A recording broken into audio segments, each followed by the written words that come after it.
What's up, everybody? Welcome into Fantasy Fire and Ice, brought to you by Sportstopia. I'm Simon Groeneveld, joined today by Cody Carpentier, here to help you get ready for week 1 of the NFL season. It's here, baby. What's up, Cody? How you doing, Simon? My first show doing it with you, so I appreciate you with the intro there.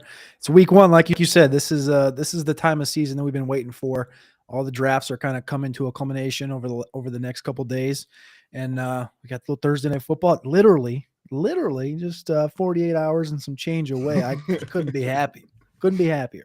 I'm like giggly just thinking about it. I'm trying to ignore the football game I watched last night as a Clemson fan, pretend I'm an NFL fan anyways, right? So I don't even need to think about that, but it is exciting that we got real football. We've been playing pretend all off season with these mock drafts, the endless analysis on the players that we've talked about an endless amount, but we got one more day of that for you before this season kicks off. We're going to go through a couple things with you here today. Like Cody mentioned, there's some drafts wrapping up. Our friend Chris Towers over at CBS tweeted out yesterday that the largest draft day on CBS Fantasy Sports is on Tuesday. It's today. Over 12% of their leagues draft on the Tuesday before the league starts. So I know a bunch of you out there are still drafting. I just checked my phone. I got 4 drafts between today and tomorrow. So we're going to hit on some must-draft players that you need to take.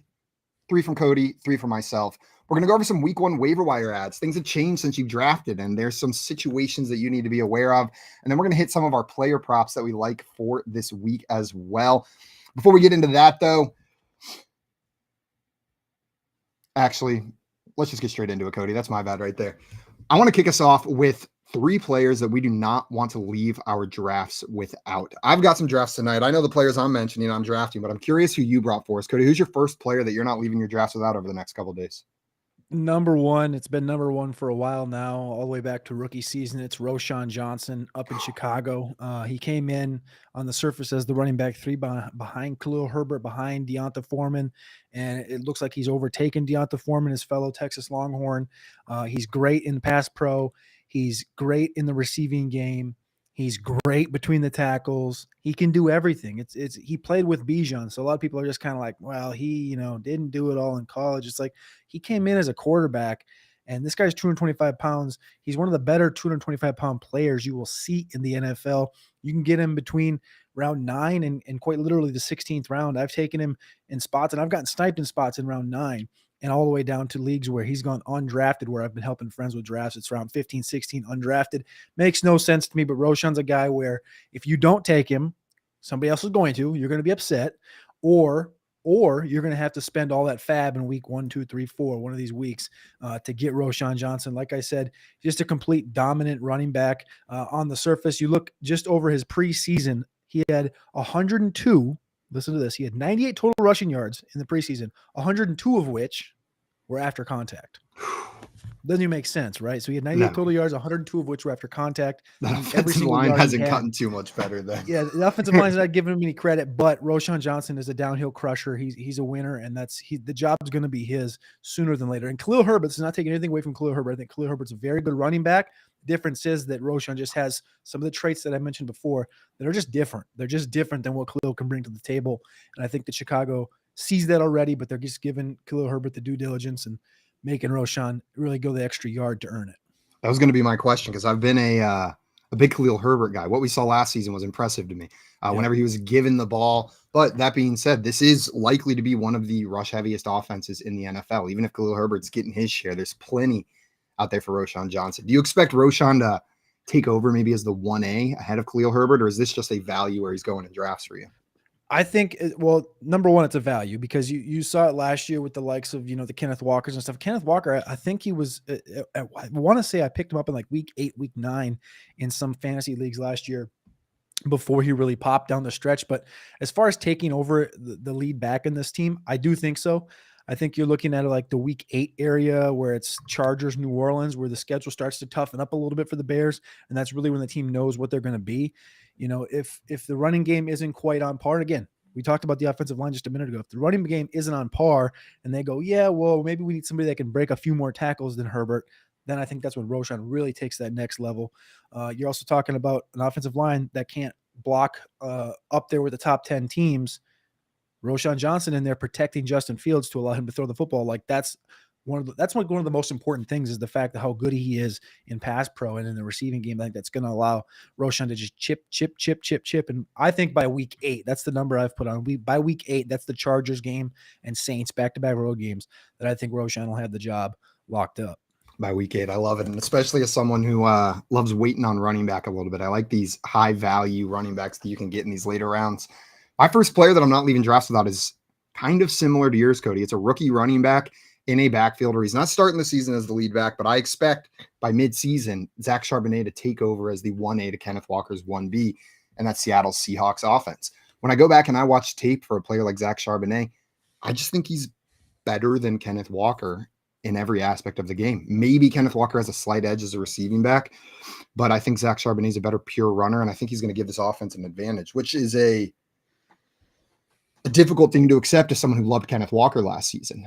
Zach Charbonnet is one of those players that has been a post-NFL draft riser for me, where immediately when he got drafted, I went down on him because I was so in on Kenneth Walker. But as I went back and watched more tape, I've bought in, and I think we're going to see Zach Charbonnet outscore Kenneth Walker for fantasy purposes this season. Are you buying into that at all, or do you expect Kenneth Walker to hold on to that backfield a little stronger?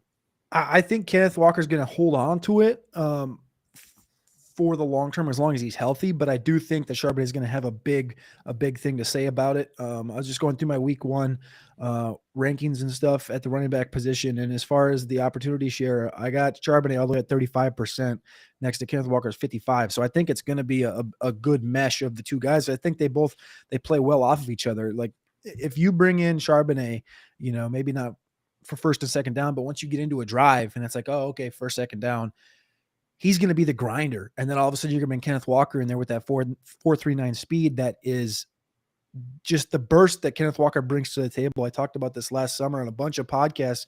Being at the combine, you can just feel the energy of Kenneth Walker just watching him run that 40-yard dash. He was the only player literally was like you could hear it aggressively running. Yeah. I was like, this is just a different cat when it comes to the burst and the acceleration. And I think that bringing that dynamic to Charbonnet, who's a 225, 230 pound back that can just bang, bang, bang. And then Kenneth Walker, boom, down the field.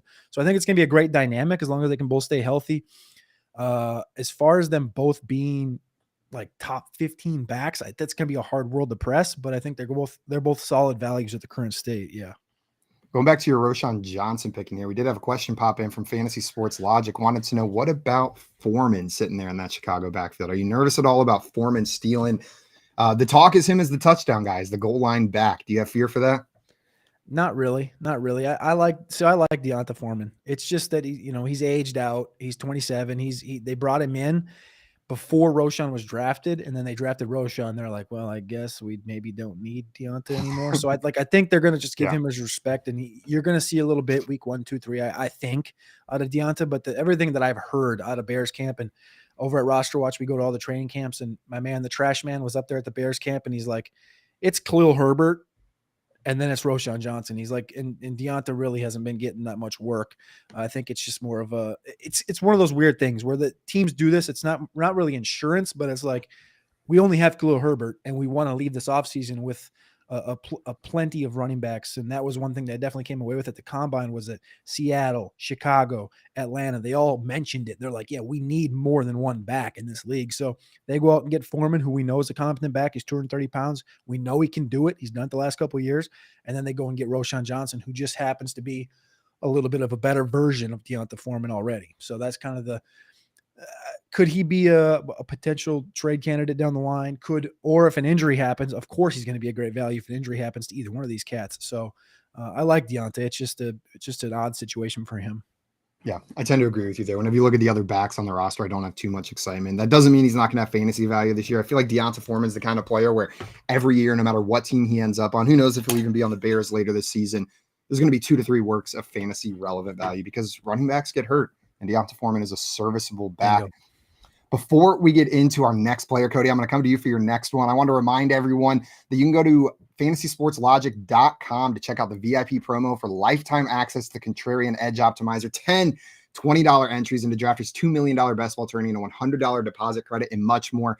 Again, that is at fantasysportslogic.com to learn more. Get in on that value. It pays for itself immediately just with those free entries. And then you get lifetime access to the Contrarian Optimizer as well. Cody, player number 2 for you that you're not leaving your draft without. You started with Roschon Johnson. I like that one. Who's coming next?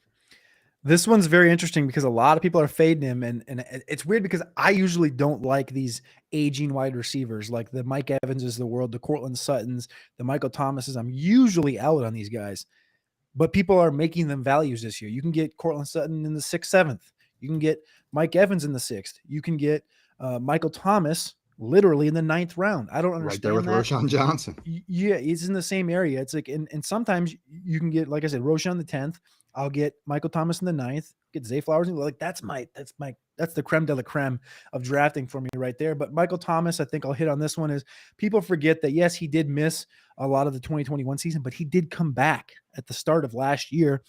These are his 3 games he played. Week 1 against Atlanta, he was wide receiver 8. He had 8 receptions, 57 yards, and 2 touchdowns. He had 6 for 65 and a touchdown in week 2. And then he got hurt in week 3 against Carolina, but he already had 5 for 49 in that game. Michael Thomas is just cresting. He just hit 30 years old, and we're drafting DeAndre Hopkins rounds ahead of him. And DeAndre Hopkins is an entire year older. Olave is Chris Olave is a very good wide receiver on the opposite side of Michael Thomas that he hasn't had on the opposite side of him for a few years now. Derek Carr, I think, is a good downfield quarterback, as well as a guy that we know can get the ball to these big wide receivers like he did with Devontae Adams last year. So I think just based on pricing, Michael Thomas is one of my favorite guys. One of my favorite quotes, I guess, from this offseason was him in an interview just about a month ago at the beginning of training camp. He said, "I don't know what y'all's 100% looks like, but I'm always chasing perfection. I'm taking one day at a time. It's a blessing to be out here, not on the sideline, being able to put the work in on the film and go back and study and perfect my craft." I think his mind is in a great space. I think this team is going to be really good. I think this team wins the NFC South by like 4 or 5 games. This defense is really good. I think it's going to surprise a lot of people. And I think the value you're getting on Michael Thomas here in round 8, 9, whichever place you get, he's starting to bump up into round 8 and in these high stakes drafts, but round 8, 9, especially in your home leagues, I think that the value is just really unexplainable versus the wide receivers that are going off around him. His talent didn't just disappear. And you're right. We saw it showcased last year. He's still Michael freaking Thomas. And I think maybe the discount is coming from the excitement around Chris Olave. We've seen this with guys like Mike Evans in the past, where Mike Evans gets knocked down a couple rounds because everyone's excited about Chris Godwin and his number 2 PPR season. And then, don't you know it, Mike Evans is still a top 12 wide receiver. Yep. I'm not calling on that for Michael Thomas, but you're right. This offense has some sleeper potential. Whenever I look at this entire division down there, I think it's maybe the most confusing division. One of the things I'm watching for in week 1 is just how do these teams look whenever they step out there? And I was even a little bit surprised to see that the Saints were 3-point favorites over the Titans in week 1. I don't know. I just feel like there's so much uncertainty on that team. Didn't expect the Saints to be favored, but I'm with you on this one. What's the risk in round 9, round 10, drafting a player of that caliber with a good quarterback? He's got Derek Carr sitting there throwing the ball to him. It's literally wide receiver 43 when you go off in drafts. Last night, I actually got sniped on him. I was picking at the 8-12, 9-1 turn in an FFPC draft, and Michael Thomas goes 8-10, and I was like, oh, you got to be kidding me. And then I ended up with Cortland Sutton there. But literally, you're talking about wide receiver 43 going off in these drafts. It really doesn't make any sense, especially when you're talking about a guy that literally averaged 17 points per game last year. We know what his upside is. It's not like he's 34. He literally just turned 30, and he should be healthy, right? He's had 14 weeks of last year plus this entire offseason, and all the signs are pointing positive. And I've mentioned this on multiple shows over the last couple of weeks, but if there's one reporter you listen to, because there's a lot of them out there, if there's one reporter you're going to listen to about really understanding what's going on inside of a facility, I think it's Nick Underhill from the Saints. And Nick Underhill has only said about 106 times over the last month, I don't understand why everyone's still hating on Michael Thomas. You got, and he's not a fantasy guy, but he's like, I don't know why people aren't drafting Michael Thomas. It doesn't make any sense. He's Michael Thomas. Like, he's as close to back as what we're going to see.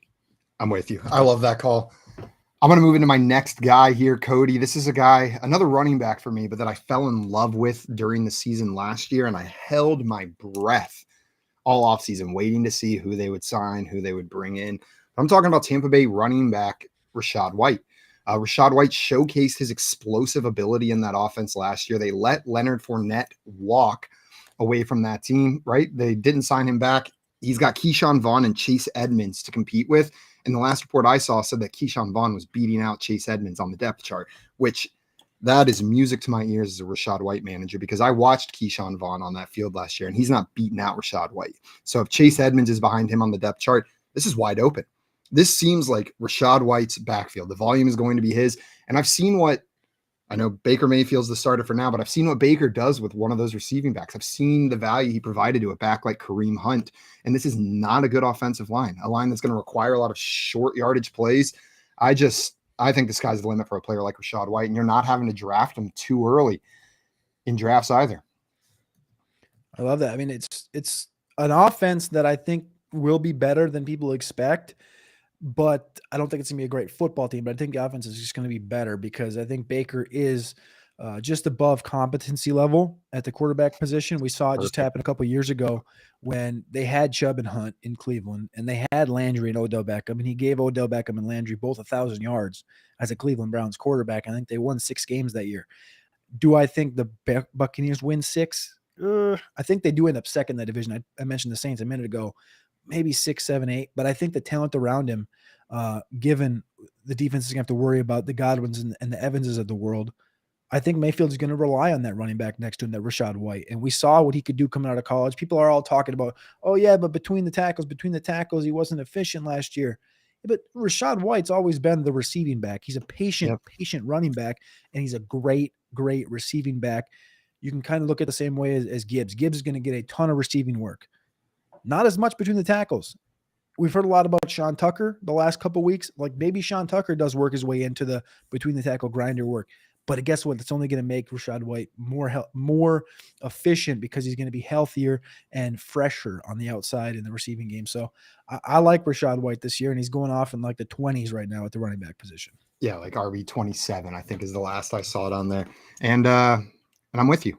It is getting to the point, the way NFL teams construct their running back rooms, that you can almost not even say it as a negative that a player is going to be taken off the field for first and second down work or off the field for third down work. It's just so commonplace among these NFL teams. We get very few backs like a Najee Harris, like a Nick Chubb. They're going to be carrying that full workload. So RB27, you expect maybe some of that to go elsewhere, but Rachaad White in that range has one of the clearest paths to a 3-down role, especially early in the season while that rookie Sean Tucker is getting adapted to the offense that I see. And I'll draft him there in that, like, what is that, like the 5th, 6th round range that he's going? Yeah, right around round 6. I like that value. Maybe as my second running back sitting on the draft board at that time. Bingo. Exactly. I saw him go 6'4" in that draft I was referencing earlier last night. So that's right in the area where you don't have to worry about him flopping as your top running back or your second running back. Like it's right in that 2-3 zone as far as depth on your roster. Cody, who's number 3 for you? Your third player you're not leaving drafts without. This one is almost as favorite as Roschon is. But Hayden Hurst is a guy that I just watched these drafts unfold over the last month. And it's just like, I could be sitting in the chat on YouTube watching some friends draft, and I'm like, hey, draft Hayden Hurst. And they're like, nah, I'm going to draft, I'm going to draft Chigo Okonkwo or Juwan Johnson or Isaiah Likely. And I'm like, guys, you don't understand. Draft Hayden Hurst. And then they go, why? Why are you drafting Hayden Hurst? He's not going to do anything. He's never done anything. It's in Carolina. Carolina's a bad offense. And I go, this cat just turned 30. I have a little bit of an advantage because I was at Carolina Panthers training camp during my training camp tour this year. And basically what Frank Reich said is we don't have a true number 1 wide receiver. They have Jonathan Mingo on the outside, who's already beaten out Terrace Marshall. It happened before the injury. For those Terrace Marshall truthers out there, I was one of them. But Mingo beat him out before that. Mingo's on the outside. You have Thielen on the inside, and you have Chark on the outside. And all of 3 of those guys do different things, right? Thielen is great underneath, on the inside, on the outside. He's going to be always open. He's a savant in the route game. Chark's great downfield. Mingo slants, goes, whatever you want him to do, he can do it at a good to competent level. Now, the thing is, Hayden Hurst is the leader of this offense. That's Bryce wild. Young is there. Bryce Young is a great quarterback. Bryce Young is a leader, but this is a good segue here. Is Deion Jackson brought this up. He goes, we have leaders and dogs. Not all dogs are leaders. Not all leaders are dogs. Bryce Young is the leader. Hayden Hurst is the dog. That's how this offense operates. Hayden Hurst is going to be the leading target getter in Carolina this year. And I've said that 100 times, and I would bet a ton of money on Hayden Hurst being the target leader in Carolina this year, just because of how important he is to Bryce Young, 85%, I would say 80 to 85% of the passing game work in Carolina is going to be within the first 8 to 10 yards of the line of scrimmage. And I think that's only going to help Thielen. That's going to help Hurst. And I think as far as where Hurst is going off in drafts right now, which is between like tight end 25 and 30 on most times, unless I'm in your draft and I reach on him. Tight end 19 though. Yeah, exactly. But I think as far as that goes, like you're literally down here just throwing darts at, the Cole Kmets. I love Cole Kmet. You're throwing darts at the Tyler Conklins, the Michael Mayers of the rookie season, the Irv Smith we've never seen do it. I know what I got in Hayden Hurst just because we've seen him play in all these different situations with a lot of talent around him. And now he just happens to be kind of the most polished and the best talent on this receiving game in Carolina. So I can't say enough positive things. I just think, again, he's the dog of this offense. And I think he's going to be the leading target getter in Carolina. That's a true tight end sleeper and a take I haven't heard very often this season, that he's going to be the lead target. I feel like the attention goes on those wide receivers. People want to believe in a Laviska Shenault. They want to believe in the rookie. They want to believe in Terrace Marshall. But I like your take there.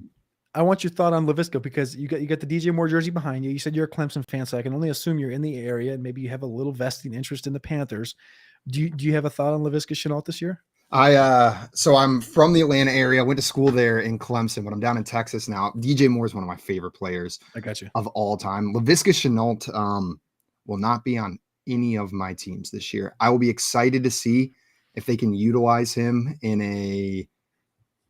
an interesting role. We've seen Curtis Samuel get used in a cool way. We've seen Patterson get used in interesting ways in his years throughout the league. I view Laviska Shenault maybe similarly, and I'm not sure this team, led by a rookie quarterback, is the team where he's going to piece that valuable role together. Yeah, I think, that's pretty on spot. I think they're going to try, because the 2 days I was at training camp, everything I heard was that they're trying to hide Laviska. So they literally, he wasn't hurt. They just didn't use him against the Jets in their joint practice. He just walked around with a jersey on and a skull cap. And the practice he did do was the day before that. They ran with him with the second platoon, but they didn't really do anything sneaky. They just kind of ran him in the slot. But all the reporters I talked to were like, yeah, Blackshear's not very good. Spencer Brown's not very good. I was like, okay, so it's Miles Sanders and Chuba. That's it? And like, you're not worried about Blackshear? And they go, no, Laviska's running back 2B. I was like, wait, what? Like, actually, they're going to run him as running back 2B? And he's like, yeah, he's going to run the ball a lot this year. And like, they have these packages drawn up for him. So like, that's their target. I believe it. Curtis Samuel, it's the Debo role. Like, the answer is, or the question is, will it work? And that's, you can't bet on that in fantasy football, in season long, especially, just because of the volatility that leaves you with, unless we do see that it's like I mentioned before, they don't have a true number one, right? That's why I'm drawn to Hayden Hurst, because of what I saw, but they don't have a true number one, and they've been hiding Laviska from us. And all of a sudden these packages are literally Debo-esque. I don't know, dude. That's kind of where I sit with that. This might be the make or break year for Viska truthers out there. If he can't succeed in this role, maybe it's not going to happen. I wish I would have drafted him in round 20 a few times in some best balls early on, but I don't know, man. To follow up on your Hayden Hurst take before we get into the last player here, Tim in the chat wanted to know Hayden Hurst or Jake Ferguson on draft day. Are you taking Hayden Hurst? Does it extend above any Jake Ferguson love you have? I like Ferguson. So Dalton Schultz last year, from week 8 on, so week 8 through 18, he had 7 finishes into the top 5 in fantasy football in points in any given week in the Dallas offense. I think Schultz is a fine one. Also, Ferguson fits right into that role in Dallas. I think he's going to be good. I like Hurst ahead of Ferguson. Funny enough, you asked the draft I was literally mentioning earlier. I drafted Hurst 12-12, Jake Ferguson 13-1. So I got them both. But yeah, I like Hurst just a titch ahead of Jake Ferguson. Beautiful. Well, I got one more player here for us, and this is a quarterback. Where he's going in drafts, I think, is criminal with the kind of upside that he has. He's going as QB 11, down close to the 7th, 8th round. You can grab him in one quarterback leagues, and that's Tua Tagovailoa. We saw last year that his upside is just as high as these other quarterbacks going in that range, as a Justin Herbert, as a Joe Burrow. The question is he healthy? Is he going to play 17 games? It's not, does he have the receivers to do it? He's got Tyreek Hill and Jalen Waddle, both who I'm expecting to be well above 1,000-yard receivers. He's got Devon Achane there in the running game, who I'm expecting to have a decent year. This offense should be phenomenal, and Tua should be the catalyst that drives all of it. His health concerns, it's the concussion issues we saw last year, driving his value way down. I love drafting Tua there, and then late in these one quarterback leagues, grabbing a Sam Howell or an Anthony Richardson or one of these high upside guys towards the end to try to pair with my Tua just in case something goes on. But I listened to what the team's saying, and after I watched what Tua went through last year in the magnifying glass that is on the Miami Dolphins organization, I don't believe that they're stupid enough to trot him out on the field from, like, let's just look at it from like a selfish PR perspective as the Miami Dolphins, to trot him back out on the field if there's a legitimate risk of him seriously career-ending injury happening to him with one more hit to the head. This is one that people always got to convince me over. I love the talent around him, but a lot of everything I see tells me that, you know, these receivers kind of keep Tua afloat as far as making him look like he belongs in this tier of the Dax, the Deshaun's and stuff, and where he's going off in drafts. It's so tough for me. I'm gonna be straight honest with you. Haven't clicked the button one time on him this year. Do you, when you draft him, do you like to have one of those Waddles or Tyreeks with him, or are you cool just drafting him as a one-off? What's kind of your angle with him? Because it's just so tough for me. A, you bring up the health, but B, the quarterbacking. I guess usually too, also, if I don't get one of those top end guys, I usually just ship it and get like a Richardson or Dak or Cousins who are like free. But Tua is also always one tough. It's a tough sell for me always. I hear you. I think what I look back at some of his game logs while he's still getting integrated into this offense last year, establishing rapport with these receivers. It was a new offense. He's dropping games with close to 500 passing yards in there, 469 passing yards in week 3, over 400 a couple more times. Like, this dude has the upside that some of these players have. I trust Mike McDaniel. I trust this offensive system. It truly comes down to me, just the health. I know we can hit Tyreek deep, and I know Jalen Waddle is going to be open for him regularly. That dude changed the type of position that he plays in the NFL last season. He went from being this more possession guy and adapted to this offense. Seeing things like that gives me confidence that Mike McDaniel is going to keep this offense running nicely, and Tua should be. Do you disagree with that he has like top 5 quarterback upside with the players sitting around him? Yeah, definitely with the talent around him. I think he does have top 7 upside. Top 7 upside. Top 5 is really high. Like the group is just so loaded this year. But top 7, top 8. I think he's right on.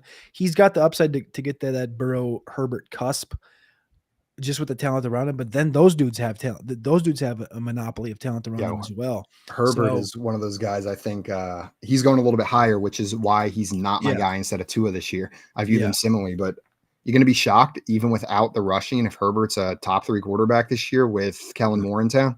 No, dude. They and people are kind of hating on this Quentin Johnson thing as well, and they're like, "Well, Josh Palmer, this, Josh Palmer." It's like, listen, dude, it's Keenan Allen first, then it's Mike Williams. They still got Eckler there. Gerald Everett's a good tight. Like, then you bring in a Quentin Johnson dynamic that is just an improved Jalen Guyton with other abilities. Like, this is going to be an offense. If it all clicks, this could easily be the top scoring offense in football. And I don't think that should be a hot take at all. If Kellen Moore comes in and this thing starts flowing early, I mean, this is,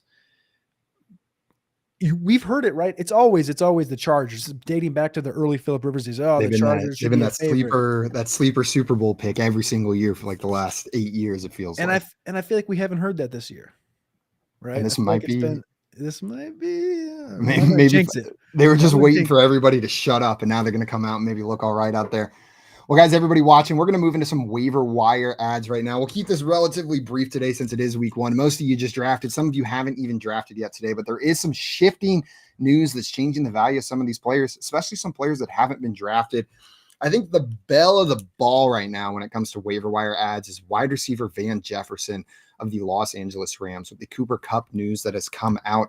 Cody, first, I just want to throw it to you. Are you nervous about Cooper Kupp given the setback that he's had yet again?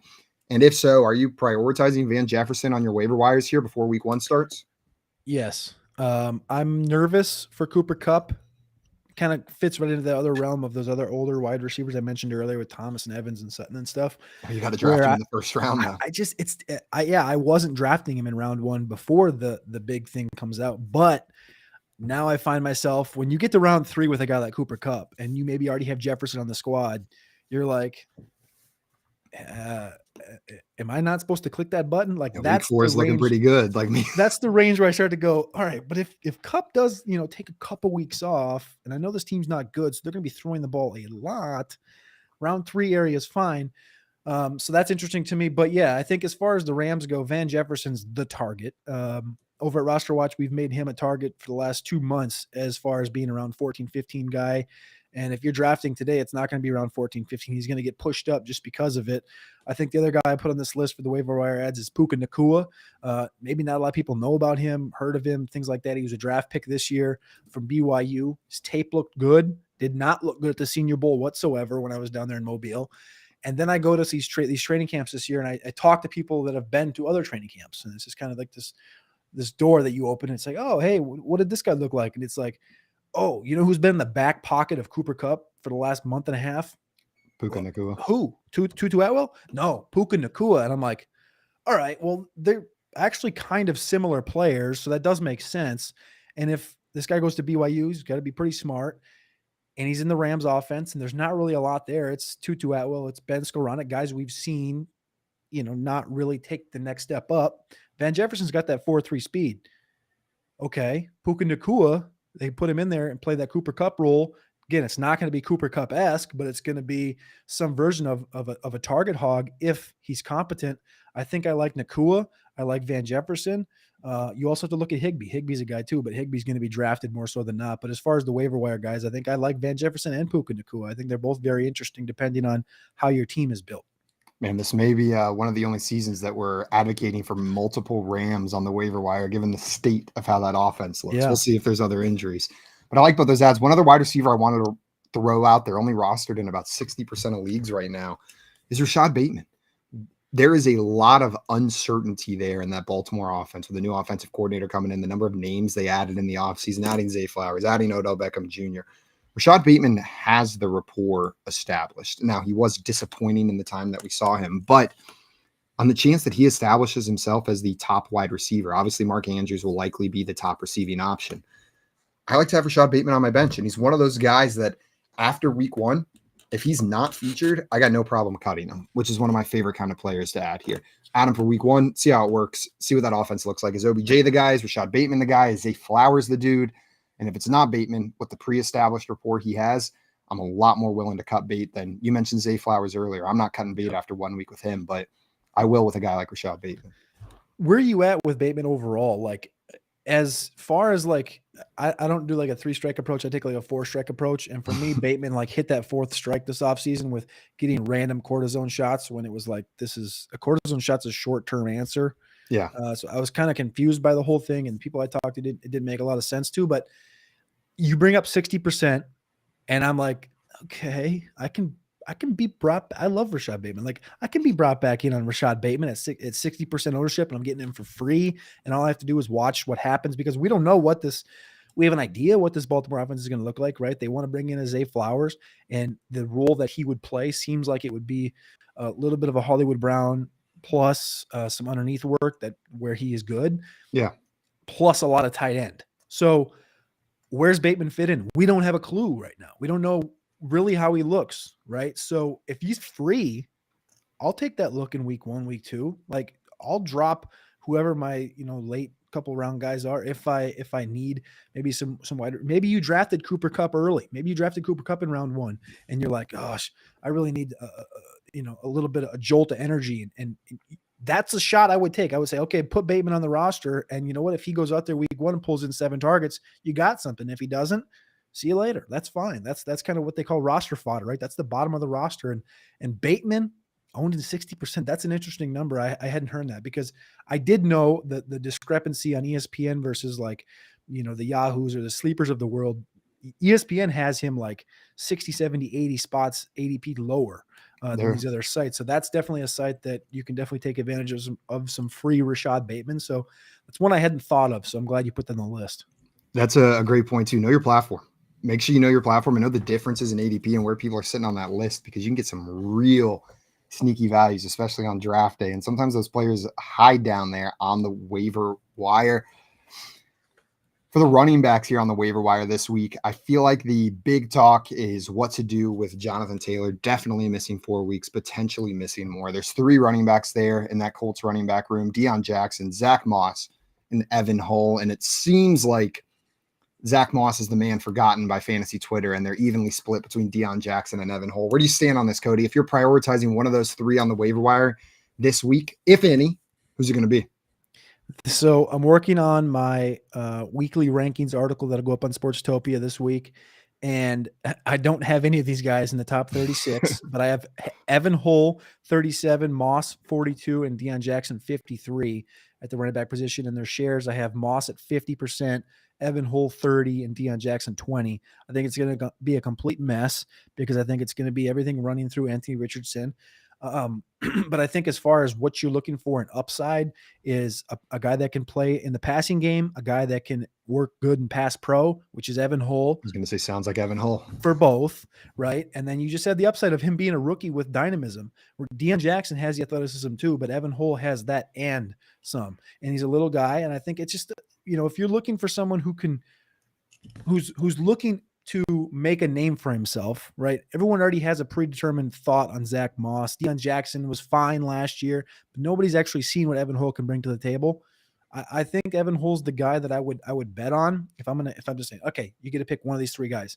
I'll take the leap on Evan Hull just because of the pass game work, pass pro, and we haven't seen what he can do in the running game. Especially, remember, A-Rich is back there. And those are 2 very, very, very athletic specimens, even though Evan Hull's not large, but 2 very athletic specimens in the backfield. So I'm going to go Evan Hull here. I said yesterday, after 4 weeks, I expect Anthony Richardson to lead this team in rushing yards with how big of a mess it's going to be among those other 3 backs. So I understand the desire to go and pick up these guys. I'm probably letting someone else pick them up and grab their committee back for 4 weeks. But I'm with you, Cody. If it's going to be one of them, it's going to be Evan Hull for me. Who I would rather pick up at the running back position as a player we mentioned a little bit earlier is Sean Tucker. I feel like there is a lot more upside for a player like that, and season-long upside, not just this beginning of the season fill-in upside. I will gladly throw him on the back of my roster, even my teams with Rachaad White, hoping that maybe, or waiting to see if he does establish himself as more of that early down back in that offense. I think he's going to pull in a little bit of work in week 1. I know it does kind of seem muddy. You talked about Chase Edmonds and Keyshawn Vaughn earlier. It seems muddy. That situation with those 2 guys seems very muddy, that we don't know what's going to happen in week 1 as far as their usage, but we have heard a little bit of Sean Tucker. And that makes me happy because Sean Tucker was a great runner and a great downfield receiver while he was playing at Syracuse. So I think he does bring a little upside to this offense. I only see him for like a 10-15% opportunity share in week 1. So, if you do see a spurt, you remember who was it? Nick Chubb. It was Nick Chubb. Behind Carlos Hyde. But yes, behind Carlos Hyde, the first couple games they were like, "Oh man, we'll give him 3 carries." Exactly. Okay, and then we'll give him 4, and we'll give him 5, and then it was like he finished a game with like 5 carries for 75 yards and a touchdown, and it was like, all right, this dude needs more work, and like I can see that being a career arc. Not saying he's going to be a 1,500-yard rusher like Chubb, but I think that could be as far as a start to the career. I think I like that career arc for Sean Tucker as far as usage goes. Absolutely, and I'd even Rachaad White might be a little bit more of a barrier than a Carlos Hyde was at that point in his career, but still, they got very different skill sets, Sean Tucker and Rachaad White. They can be complementary backs in that offense fairly easily there. Before we get on to tight ends here, Cody, we had a question from Jeb in the chat. Wanted to know, should I trade Najee Harris and Alvin Kamara for Joe Mixon and Mike Evans? When you're looking at this trade, there's not much context given around it. Are you making that move? I'm going to go ahead and assume this is season long. I'm going to go ahead and assume this is PPR. And he wants to get rid of Najee and get rid of Kamara and take on Mixon and Mike Evans. This is a really close one for me. Where is Joe Mixon in comp? Where do I have him? I got Najee close behind him.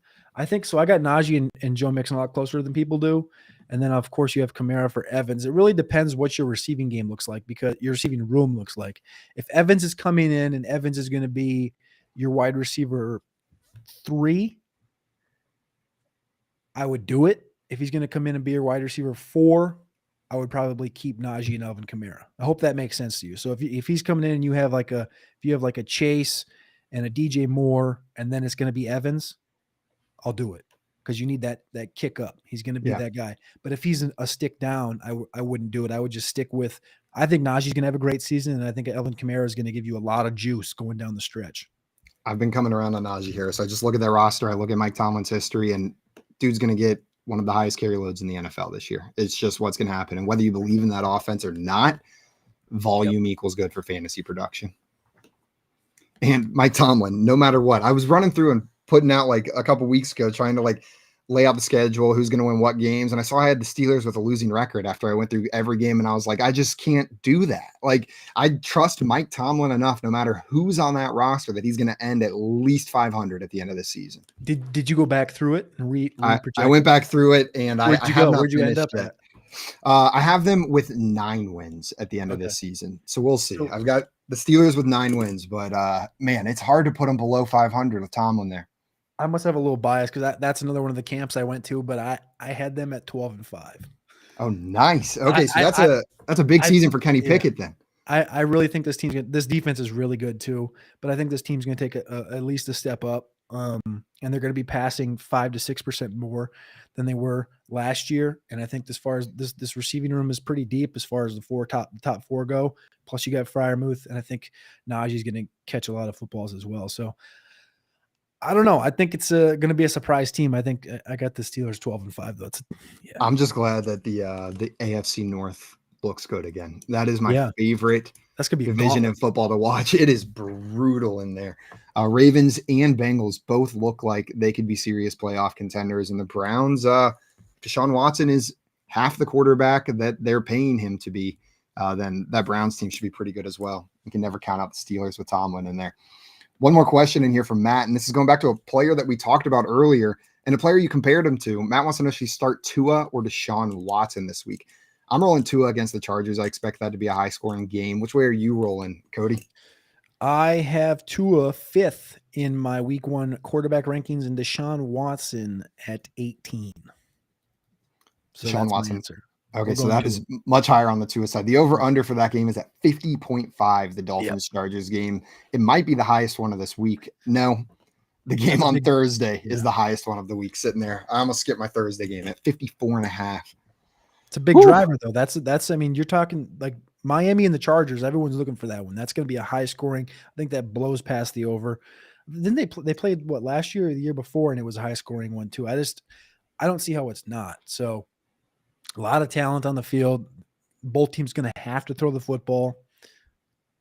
I don't know how to. Yeah, you're telling me I get to watch a game with Tyreek Hill, Jalen Waddle, Mike Williams, and Keenan Allen all catching the ball on the same field in week 1. I am. Yeah. Whew, I'm getting goosebumps just thinking about it. You just brought me full circle all the way back around to say I love Tua. So I just you're welcome. We made it, baby. At least in week 1, you love them. Maybe not season long. We'll take them in week 1. Well, guys, we're going to move into some player props that we like here for week 1. We talked through a bunch of players, and some of these we've mentioned a little bit. I'm going to kick us off on this, Cody. And it's a player that you mentioned. Whenever you said it, I almost was like, yes, that's what I'm thinking. But I was like, we'll save it for player props. I've got Jahmyr Gibbs under 39.5 rushing yards in week 1 in that Lions game against the Chiefs. I think they're going to have to throw the ball. And I think Jahmyr Gibbs, especially early in the season, plays more as a receiver in this offense, especially with a back like David Montgomery there, who they know can handle that workload while they're getting Jahmyr Gibbs involved in this offense. I'm not going to be shocked if he crushes his receiving yards prop or his receptions prop or his receiving yards plus rushing yards prop. But 39.5 rushing yards, you're telling me Jahmyr Gibbs has to get 40 rushing yards in that first game against the Chiefs offense with David Montgomery there. I'm just not buying it. I'll take the under, which is my only under of the day because unders suck. I am going to do kind of a similar prop, but the opposite. I'm going to go David Montgomery over 48.5 because this number is way too low for the guy who's going to have between 16 and 20 carries, I would say, for the Detroit Lions in week 1. Again, going against the Chiefs. I know what everyone's thinking. Chris Jones ain't playing. Chris Jones is not going to play in this game on Thursday. That's where I'm laying my bet, just because he hasn't been in the building. He hasn't been practicing. So And that's the key. They've been keying on you'd be dumb not to key on Chris Jones, right? If you're this Detroit Lions offense, and this Detroit Lions offensive line is phenomenal. 48.5 is a very solid line for David Montgomery. I think he pushes 70, 80 in this one. They're going to need to put a little bit in the run game to slow Kansas City down a little bit, because again, they don't have the potency that the Chiefs do. So I think, as you said, Jahmyr Gibbs, a lot of receiving game, David Montgomery, a lot of run game. It seems pretty easy on the surface, but their prop is 9 yards apart in the rushing game. Doesn't make a lot of sense to me. I'm with you. I love those two. They kind of go together, complementary. We're reading the same game script, maybe just picking some different props to roll with it there. What do you got next here after David Montgomery over 48.5 rushing yards for us, Cody? Give me Mark Andrews all day, every day. We talked about this Baltimore Ravens offense and kind of what we think it might be, and that is tight ends and more tight ends, because Monken coming up from Georgia, and we saw what he did at Georgia with the tight ends, and now you're talking about Mark Andrews, who's already a dog at the tight end position. 4.5 receptions for Mark Andrews seems like a slam dunk. Last year, he started the season off 5, 9, 8, 8, 7, 2 in the first 6 weeks. He only went under this number one time. And again, what do we know? We know Lamar Jackson is most accurate down the center of the field, and we know that Mark Andrews is his favorite target. 2 checks on the box, over 4.5 for Mark Andrews. I love it. And with all of the uncertainty with the other receiving options there, if there was another established, fully healthy receiver in that offense, maybe you take a step back, but I'm with you. I love Mark Andrews over 4.5 receptions. I'd be tempted, even if they threw it up a number at 5.5, to still take that, but 4.5, you don't have to flirt with that. My next one here, it's another running back, and it's another rushing yards prop. I'm loving the rushing yards prop this week. I've got Dalvin Cook over 41.5 rushing yards. This one feels a little bit similar to me as the David Montgomery one. It's a veteran back on a new team who I'm expecting to get the majority of the workload the first couple of weeks while they ease Breece Hall back into this offense, but they're giving him an RB2 rushing yards line in this game. They're not assuming that he's going to be the 3-down back. And the most recent quotes from Saleh are cautiously vague about Breece Hall's availability. We're not going to have a snap count, but we have plenty available for both of these backs to eat. We're going to focus on making sure Breece Hall recovers properly. We're going to focus on making sure everybody's healthy. There's plenty here for both of them. I am fully buying in that at least through the first couple of weeks of this season, that this is Dalvin Cook's backfield and Breece will play a complementary role while he gets his health back. And if that's the case, what is it? 41.5 rushing yards seems like an easy line for a back of Dalvin Cook's quality to hit. People are acting like he's washed. Whenever, if you look at the last 4 seasons, he's been an 1,100-yard rusher 4 years in a row. This isn't a washed player. He is older, but he's still got the juice, and he should have that lead role at least at the beginning of the season.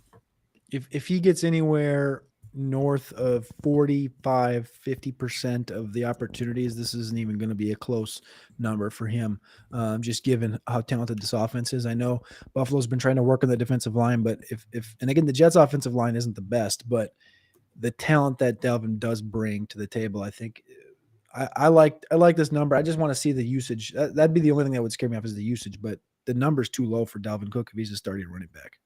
I'm with you. And that's what I'm banking on for that one, is that he is in fact the starting running back. Before we get your next one here, Cody, I want to remind everyone, you can scan that QR code on the screen right now to check out Fantasy Sports Logic's Contrarian Optimizer 7-day test drive, 7-day free trial for just $1 there. Check it out. Try it out week 1. See what it does for your lineups. $1. Try it out for 7 days before you go all in on it. Cody, who's number 3 for you here on your favorite player props for week 1? This one feels like a slam dunk, but touchdowns are never slam dunks. I'm going to go Austin Eckler over a half of a touchdown. I got this one over at Underdog. Last year against Miami, he did score a touchdown. This week, I have him as my running back 2 in all of fantasy formats. Over the last 2 seasons, Austin Eckler has a whopping 38 total touchdowns in 33 football games. And like we mentioned before, we love this football game to be a high-scoring one between Miami and the Chargers. I think the team total for the Chargers is 26.5, so that's almost 4 touchdowns for them. And as much as people look at Austin Eckler in a small lens and say, well, he's not a big back. He's jacked, but he's not a big back. He gets a lot of work down the goal line, and I don't think Isaiah Spiller or Josh Kelly is going to be taking it away from him. I think week 1, we're going to get Austin Eckler touchdown. Let's take it. Week 1, Austin Eckler touchdown. I'm not going to be the guy to bet against an Austin Eckler touchdown in that offense, especially in that game. I'll make a bet that maybe arguably the best skill position player on that Chargers team scores a touchdown in one of the highest point total games of the week. I like it. Do you have any concerns for Austin Eckler's usage in the passing game with Kellen Moore coming to town, with Joe Lombardi, Mr. Dump Off himself, leaving? No, I would say no. That was kind of a weird answer, wasn't it? Yeah, no. That's how I feel too. It's like, yeah, I get it, but he's Austin Eckler. The thing is that that's where you're going to stay the healthiest. You don't stay healthy running between the tackles, right? You stay healthy when you're on the outside and you're not taking as big of hits. You're getting hit by safeties and corners and not D tackles. So I think that they understand that. We also remember Kellen Moore in Dallas used Tony Pollard quite a bit out of the backfield. And I think Herbert is just going to already have that innate feel for Eckler being out of the backfield next to him. I think that I'm not really worried. Does he lose maybe 10 targets on his total season? Sure, maybe, but I'm not really worried about a big drop off. I tend to agree with you. I think the talent alone and the coaching acumen of the guys in there will get the ball in Austin Eckler's hands plenty.